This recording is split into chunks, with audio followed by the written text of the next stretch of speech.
Hello, Guardian Ad Litem class of 2020, spring. I want to compliment each and every one of you for having gone through the fifth session of your training and second to last session of your training, for taking the initiative to become a Guardian Ad Litem and decide that you want to make the difference in a child's life.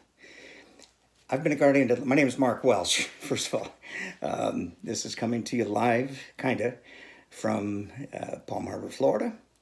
I've lived in 10 different states and 12 different cities. One thing that I've always tried to do is find someplace where I could volunteer and make a difference. And I think that's something you and I have in common. Each and every one of you has probably done other things in your community or for your community to make a difference. And this, you're embarking on something just a little bit different. I've been a big brother. I've been a volunteer probation officer. Worked with Honor Flight West Central Florida for 7.5 years. I was on the board of directors of a charter school for kids that maybe had a bump in the road of their education, Enterprise High School. I've always felt compelled to try to do something to help my community. Guardian Ad Litem was presented to me by a friend and to consider. Back 12 years ago when I started as a guardian, our classes were 12 weeks long. And after the first class, I came home and told my wife, I'm not sure I'm cut out for this. And she intelligently said, well, continue with the classes and the training and then make your decision. It was the 12th and last class before I had decided in my own mind that this is something I wanted to do. It wasn't because I felt necessarily equipped, and many of you are probably feeling the same way, but if not me, who?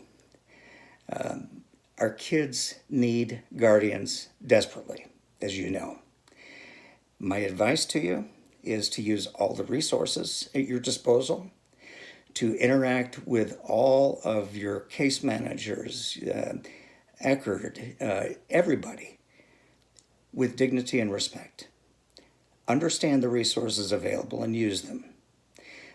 Put yourself in the shoes of the other person, and you've probably heard some commentary, if not critiques, on interactions with the case managers, even sometimes probably with your CAMs.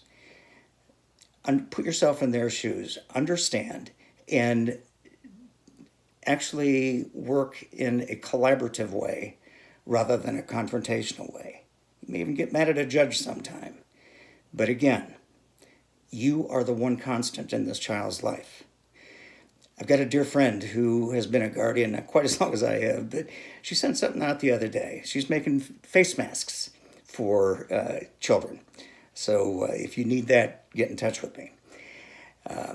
She said in her experience in, I think, 7 years, many kids have had 3 foster families, have had 4 schools, 3 or 4 different case managers, maybe a couple of different CAMs, 3 judges, and 1 guardian ad litem.